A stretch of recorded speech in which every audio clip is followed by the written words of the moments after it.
નમસ્કાર, હું છું એઆઈ આસ્થા. જોઈએ મહત્વની ખબરો. એર ઇન્ડિયાની ફ્લાઇટમાં બોમ્બ હોવાની ધમકી મળતા હડકંપ મચી ગયો હતો. મુંબઈથી તિરુવનંતપુરમ જઈ રહેલી ફ્લાઇટમાં બોમ્બ હોવાની ધમકી મળતા જ તિરુવનંતપુરમ એરપોર્ટ પર ઇમરજન્સી લેન્ડિંગ કરવામાં આવ્યું હતું. તમામ મુસાફરોને સહી સલામત બહાર કાઢવામાં આવ્યા હતા. પશ્ચિમ બંગાળની સદર કોર્ટમાં ગ્રેનેડ મળતા હડકંપ મચી ગયો હતો. બંગાળના કૂચબિહારની સદર કોર્ટના વોશરૂમમાંથી ગ્રેનેડ મળી આવ્યો હતો. પોલીસ અને બોમ્બ ડિસ્પોઝેબલ ટીમ દ્વારા ગ્રેનેડને તોશા નદી કિનારે નદીની રેતમાં ડિફ્યુઝ કરવામાં આવ્યો હતો. આંધ્રપ્રદેશની ફાર્મા કંપનીમાં બ્લાસ્ટની ઘટનામાં 17 લોકોના મોત થયા છે, જ્યારે કે 40 થી વધુ લોકો ઘાયલ થયા છે. આ ઘટનાને લઈને રાજ્ય સરકાર દ્વારા તપાસના આદેશ આપવામાં આવ્યા હતા. રાષ્ટ્રપતિ અને વડાપ્રધાન દ્વારા આ ઘટનાને લઈને દુઃખ વ્યક્ત કરવામાં આવ્યું હતું. આ સાથે જ સહાયની જાહેરાત પણ કરવામાં આવી હતી. સાઉથના અભિનેતા વિજય થલપતિ દ્વારા સત્તાવાર રીતે તેમની પાર્ટી લોન્ચ કરવામાં આવી હતી. વિજય થલપતિએ તમિલગા વેત્રી કઝગમ નામની પાર્ટીને લોન્ચ કરી હતી. પાર્ટીના ધ્વજ અને એન્થમને લોન્ચ કરવાની સાથે ચેન્નઈ ખાતે પાર્ટીના કાર્યાલય ખાતે કાર્યકર્તાઓ સાથે તેમણે પ્રતિજ્ઞા લીધી હતી. કોલકાતામાં બળાત્કાર અને હત્યા કેસને લઈને સુપ્રીમ કોર્ટમાં સરકાર અને સીબીઆઈ દ્વારા સ્ટેટસ રિપોર્ટ રજૂ કરવામાં આવ્યો હતો. સુપ્રીમ કોર્ટના મુખ્ય ન્યાયાધીશ ડીવાય ચંદ્રચૂડે ડોક્ટર્સને હડતાલ સમેટવા અને કામ પર પરત ફરવાની વિનંતી કરી હતી. આ સાથે સુપ્રીમ કોર્ટે પોલીસની કામગીરીને લઈને પોલીસને ફટકાર લગાવી હતી. રાહુલ ગાંધી 2 દિવસની જમ્મુ કાશ્મીરની મુલાકાતે છે.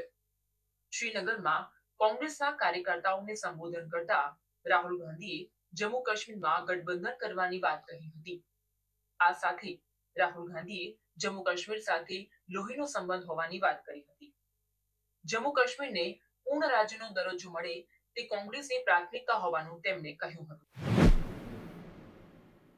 કોલકાતા અને બદલાપુરમાં બનેલી ઘટનાને લઈને નાગપુરમાં મહિલા વકીલો દ્વારા વિરોધ કરવામાં આવ્યો હતો. નાગપુરની હાઈકોર્ટ, ડિસ્ટ્રિક્ટ કોર્ટ અને ફેમિલી કોર્ટની મહિલા વકીલો દ્વારા આ અંગે વિરોધ પ્રદર્શન કરવામાં આવ્યું હતું. મહિલા વકીલો દ્વારા આ બંને કેસ ફાસ્ટ ટ્રેક કોર્ટમાં ચલાવવાની માંગ કરવામાં આવી હતી.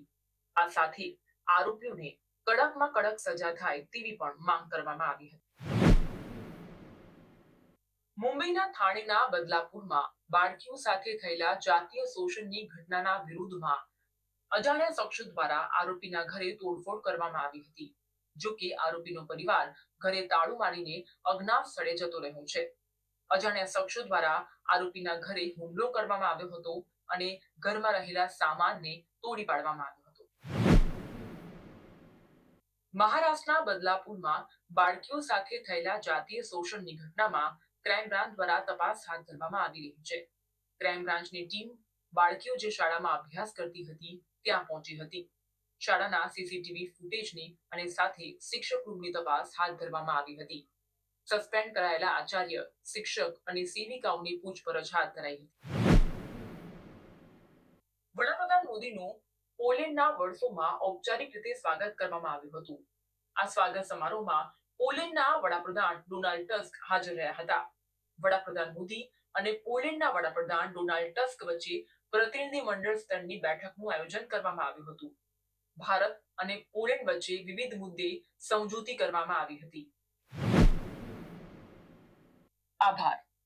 આવી જ ખબરો સાથે ફરી મળીશું આવતીકાલે રાત્રે 9 વાગે એઆઈ એન્કર આસ્થા સાથે.